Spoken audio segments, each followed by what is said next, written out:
அம்முன்னு கூப்பிட்டு வந்த வாய் குண்டுன்னு சொல்லி கூப்பிட ஆரம்பிச்சு 12 வருஷத்துக்கு அப்புறமா அவர் வந்து அந்த வார்த்தை சொல்றாரு.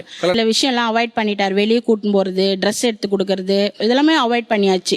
அப்புறம் எனக்கு வேண்டாம் அப்படின்னு சொல்லிட்டு பிரிஞ்சு 14 வருஷம் ஆகுது சார். ஸோ நீ ஃபார்மலா டிவோர்ஸ் வாங்கிட்டீங்களாமா? இல்லை சார், பிரிஞ்சு இருக்கிறோம், அவ்வளோதான் சார்.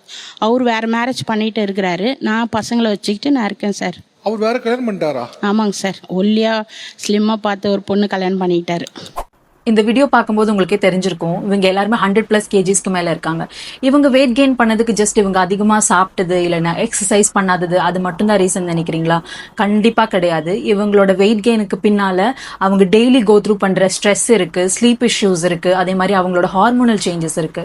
முக்கியமா கவனிச்சிங்களா, ஆஃப்டர் மேரேஜ் தான் மெஜாரிட்டி ஆஃப் த உமனும் வெயிட் கெயின் ஆயிருக்காங்க. After marriage stress level, responsibilities, அவங்களோட ரூட்டீன் எல்லாமே மாறுது. இதுக்கு மேல அவங்களோட பிரெக்னன்சி, அதே மாதிரி பிரெஸ்ட் ஃபீடிங் டைம்ல ஹார்மோனல் சேஞ்சஸ், அதுக்கப்புறம் செகண்ட் பேபிக்கான ப்ரெஷர் சொல்லவா வேணும். இப்போ ஒரு இம்பார்ட்டன்ட் பாயிண்ட் நான் கேட்குறேன், அவங்க வீட்டில் இருக்கிறவங்க இல்லை அவங்களோட ஹஸ்பண்ட் யாராச்சும் அவங்க கிட்ட கேட்டிங்களா, நீங்கள் வந்து ஓகேவா இருக்கீங்களா, ஏதாச்சும் ஸ்ட்ரெஸ் நீங்கள் கோ த்ரூ பண்ணுறீங்களா அப்படின்னு கேட்டிங்களா? அவங்க எவ்வளோ ஸ்ட்ரெஸ்ஸை வந்து கோ த்ரூ பண்ணியிருப்பாங்க இந்த அளவுக்கு வெயிட் கெயின் ஆகணும்னா. ஸ்ட்ரெஸ் பற்றி அதிகமாக எல்லாருமே தெரிஞ்சுக்கணும், புரிஞ்சுக்கணும். என்னன்னா, நீங்கள் எந்த அளவுக்கு வந்து ஸ்ட்ரெஸ் ஆகுறீங்களோ உங்கள் பாடியில் வந்து கார்டிசால் அப்படிங்கிற ஹார்மோன் அதிகமாகவே செக்ரேட் ஆகும்.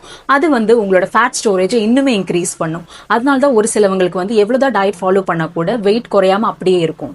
ஃபுல்லாமே நம்ம மற்றவங்களை மட்டும் பிளேம் பண்ண முடியாதுங்க. இவங்க என்ன பண்ணுவாங்க தெரியுமா, கிட்ஸை பார்த்துப்பாங்க, வீட்டை பார்த்துப்பாங்க, ஹஸ்பண்டோட ஹெல்த்தை பார்த்துப்பாங்க, குக்கிங் கிளீனிங் எல்லாமே பண்ணுவாங்க. ஆனால் அவங்களோட ஹெல்த்தை ப்ரையாரிட்டைஸ் பண்ணியிருக்கவே மாட்டாங்க. செல்ஃப் லவ் அப்படிங்கிறது அவங்களுக்கு இருந்திருக்காது.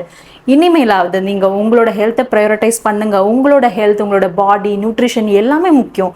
நீங்கள் உங்களை ப்ரையாரிட்டைஸ் பண்ணலைன்னா யாரும் பண்ண மாட்டாங்க. அதை முதல்ல புரிஞ்சுக்கோ. உங்களோட ஃப்ரெண்ட்ஸ் எல்லாருக்குமே இந்த வீடியோவை மறக்காமல் ஷேர் பண்ணுங்க.